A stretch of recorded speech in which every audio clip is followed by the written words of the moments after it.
Hello, izvinite za video, morala sam da radim juče, ali nisam uspjela i još sam da uradim video do februara. Izvinite zato što ne mogu da se baš snađem, zato što moram ovo da radim svašta, ovo kao prvi video. Ovaj prvi video što ste gledali, to francuska, a ne znam kako sam radila baš se ne sjećam i probat ću da uradim video, ali neće baš tako brzo da bude.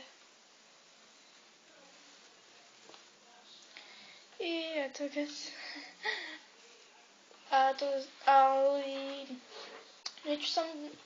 neću da uradim sad u januar video, izvinite.